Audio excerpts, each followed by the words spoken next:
قدیل صاحب، ایک طویل جسے کہہ سکتے ہیں نا جنگ کا خاتمہ ہوا. بشار الاسد کے جو والد صاحب تھے ان کی حکومت کا جو انہوں نے حکومت کے امور لیے یا اس میں حکومت میں آئے 1971 سے یہ ان کی فیملی کا سلسلہ چل رہا تھا. کیسے دیکھتے ہیں کہ اس وقت جو ایک سلسلہ ہم دیکھ رہے ہیں اور پوری دنیا کے اندر وہ امیجز ہم دیکھ رہے ہیں کہ اب شامی باغی جو ہیں وہ دمشق میں داخل ہو گئے اور ان کے فرار کی خبریں، ان کی ہلاکت کی خبریں آ رہی ہیں؟ بالکل آپ نے صحیح اشارہ کیا. تقریباً نصف صدی سے زیادہ کا ایک اقتدار تھا جس میں 1971 سے حافظ الاسد جب اقتدار میں آئے تو انہوں نے پوری کوشش کی کہ شام کو یونائٹ کر کے اور ایک مضبوط اقتدار قائم کیا جائے. اپنے زمانے میں تو کافی مضبوط رہے اور انہوں نے شام کے لیے کافی کام بھی کیے. اس سے پہلے جو سیریا جو ایجپٹ کے ساتھ مل کر انہوں نے یونائٹڈ عرب ریپبلک بنائی تھی وہ بھی 3-4 سال سے زیادہ نہ چل سکی شام کے ساتھ. لیکن حافظ الاسد نے بعد میں جب وہ اقتدار میں آئے تو انہوں نے کوشش کی کہ بڑا ایک مضبوط اقتدار قائم کیا جائے. لیکن وہ بھی کافی کرائسس سے گزرتے رہے. لیکن جب ان کی جو جس نے جانشین بننا تھا، ان کا ولی عہد بننا تھا سمجھیں، باسل اسد اس کا نام تھا، جو بشار اسد کے بڑے بھائی تھے. 1994 میں ان کی ایک حادثے میں ایک ایکسیڈنٹ میں ڈیتھ ہوئی. تو اس حادثاتی موت کے بعد اس وقت بشار اسد یورپ میں تھے اور آئی اسپیشلسٹ بن رہے تھے، بیسیکلی یہ ڈاکٹر ہیں، اور وہاں سے ان کو واپس بلایا گیا اور پھر ان کو جانشینی کے لیے تیار کیا گیا. اور پھر 2000 میں جب حافظ الاسد کی ڈیتھ ہوتی ہے تو یہ اقتدار بشار اسد کے پاس آیا. لیکن پہلے 10 سال انہوں نے بڑے اچھے گزارے. اس دوران انہوں نے کافی کوشش کی کہ ملک کو یونائٹ رکھیں، لیکن ظاہر ہے کہ جو ملک کی صورتحال تھی اس میں وہ بہت زیادہ اس کو یونائٹ نہ رکھ سکے. اور جو 2011 میں 2010 اور 11 میں عرب اسپرنگ کی ویو چلی، اس دوران بڑے شدید قسم کے مظاہرے ہوئے بشار اسد کے خلاف. لیکن اس زمانے میں ایک تو وہ خود کافی مضبوط تھے، ان کی جو لائل فورسز تھی انہوں نے کافی سپورٹ کیا. لیکن 2014 اور 15 تک روس اور ایران کی مدد سے وہ اپنے آپ کو بچانے میں کامیاب ہو گئے. یعنی روس اور اگر ایران کی مدد نہ ہوتی تو میرا خیال ہے اسی وقت وہ فال ہو جاتا ان کا. اب 2015 کے بعد اصل کہانی یہ شروع ہوتی ہے کہ اب یہ ان کی اپنی ذمہ داری بنتی تھی کہ وہ اپنے ملک کو بھی یونائٹ کریں اور دوسرا اپنی فورسز کا مطالبہ بلند کریں.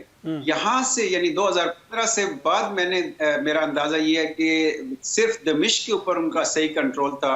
جو شمال مشرق اور جو جنوب کے علاقے تھے وہ ان کے کنٹرول میں نہیں رہے. اور پھر 2018-19 تک پھر بھی یعنی ایران اور روس کی ان کو مدد حاصل رہی. لیکن اس کے بعد جب حالیہ دنوں میں پچھلے 2 سالوں میں ہم نے دیکھا کہ غزہ کا طوفان الاقصیٰ ہوا، اس کے بعد ایران اور حزب اللہ وہاں انوالو ہو گئے، دوسری طرف رشیا جو تھا وہ یوکرین میں انوالو ہو گیا. ظاہر ہے یہ 3 بڑے اتحادی تھے ان کے، ایران، حزب اللہ اور رشیا. یہ جب اپنے اپنے مسائل میں الجھ گئے، اپنے اپنے مسائل میں مصروف ہو گئے تو یہاں سے بڑا ویکیوم کریٹ ہو گیا. ڈیپ جی یہاں سے میں سمجھتا ہوں کہ اسرائیل نے اور امریکہ نے جو پلاننگ کی اور ٹرکی نے اس میں بڑا بیسک رول پلے کیا اور یہاں پہ آ کے ان کی فال کے یہ بیسز لیکن یہ بتائیے گا کہ جو رشیا کو نقصان پہنچے گا، ایران کا جو انٹرسٹ تھا اس کو کتنا نقصان پہنچے گا؟ عالمی سیاست کے اندر اور عالمی طاقتوں کے ایک میدان جنگ کے حوالے سے جو بات کی جاتی ہے اس میں بھی پراکسیز لڑ رہی تھیں، آپ کو بھی پتہ ہے. کیا امپیکٹ آئے گا گلوبل پالیٹکس کے اندر اور گلوبل پاورز کے لیے؟ دیکھیے ابھی تک تو ایک بیلنس چل رہا تھا اور اس سے کچھ سٹیبلٹی بھی چل رہی تھی. ٹھیک ہے ایران اور رشیا انوالو تھے، لیکن ابھی جب یہاں کی انتہا پسند فورسز بغیر کسی کنٹرول کے اپنے اقتدار کو بنانے کی کوشش کریں گے، سب سے پہلا جو اثر آئے گا وہ یہ کہ ان کی آپس میں لڑائیاں ہوں گی. جو میں اشارہ کر رہا ہوں کہ کچھ ڈیموکریٹک فورسز ہیں، لیکن تحریر الشام کے نام سے جو گروپ سامنے آیا ہے یہ اس سے پہلے داعش سے ریلیٹڈ تھا اور اس کو جبہت النصرہ کہتے تھے یا نصرہ فرنٹ. اور ابھی ان کئی گروپ ہیں، ان کو یونائٹ کر کے ان کو بنایا گیا. اب میرا خیال یہ کہ ان کی آپس میں جنگیں ہوں گی، آپس میں لڑائیاں ہوں گی اور اس کا ڈائریکٹ امپیکٹ سیریا کے جتنے بھی ہمسایہ ممالک ہیں ان کے اوپر جائے گا، جس میں میرے خیال میں سب سے زیادہ نیگیٹو ایفیکٹ ٹرکی کے اوپر جائے گا. تیل کے ذخائر کی جنگ بھی کہا جاتا ہے، یہ نیچرل ریسورسز کی جنگ بھی کہی جا رہی ہے. جو جب یہ جنگ شروع ہوئی تھی اس وقت سے اس کے بارے میں کہا جا رہا تھا کہ دنیا کی نظریں خاص طور پہ امریکہ کی اور ویسٹ کی اس جگہ کے اوپر ہیں کیونکہ تیل کے بہت بڑے ذخائر ہیں وہاں پہ؟ دیکھیے بشار اسد کے کمزور ہونے کی ایک بڑی وجہ بھی یہی نکلی کہ ان کے پاس جو مین ریسورس تھا وہ آئل کا تھا، اور آئل کے جتنے مین ریسورسز تھے وہ امریکہ نے ان پہ قبضہ کیا ہوا تھا، اور ایک تو ان کے اوپر اقتصادی پابندیاں تھی، باہر کسی کے ساتھ کوئی بزنس کر نہیں پا رہے تھے، اور جو ان کے اپنی دولت تھی یعنی تیل کی دولت وہ امریکہ کے قبضے میں تھی، اور جو لوکل فورسز تھی ان کے نام پہ امریکہ اس کا خود بزنس کر رہا تھا، تو جس کی وجہ سے ان کے اقتصادی ریسورسز ان کے اپنے ہاتھ میں نہیں تھے۔ دوسری بات یہ کہ جو شام کی جغرافیائی حیثیت ہے وہ سب سے زیادہ امپورٹنٹ تھی، اس لیے کہ شام کو اسرائیل کے خلاف مزاحمت کا بنیادی ستون کہا جاتا ہے۔ جو ایران نے حزب اللہ کے ذریعے اسرائیل کے خلاف مزاحمت کریٹ کی یا حماس اور فلسطینیوں کو جو مدد دی، وہ صرف اور صرف شام سے لاجسٹک سپورٹ جاتی تھی۔ یہ امپورٹنس تھی سیریا کی، جس کی وجہ سے اسرائیل کا ٹاپ پریورٹی یہ تھی، امریکہ کی ٹاپ پریورٹی یہ تھی کہ کسی طرح بشار اسد یا تو امریکن جو ویسٹڈ انٹرسٹ ہے اس ریجن میں اس کے ساتھ اپنے آپ کو الائن کر لیں، اگر الائن نہیں کرتے تو پھر ان کو اقتدار سے ہٹا دیا جائے۔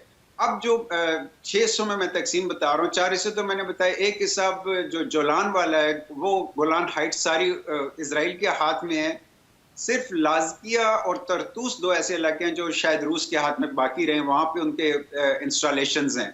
تو اب جو اس طرح کے گروپ یہاں پہ آئے ہیں، دیکھیں افغانستان میں بھی بہت لمبا ابھی تک یہ اپنا اقتدار مضبوط نہیں کر پائے۔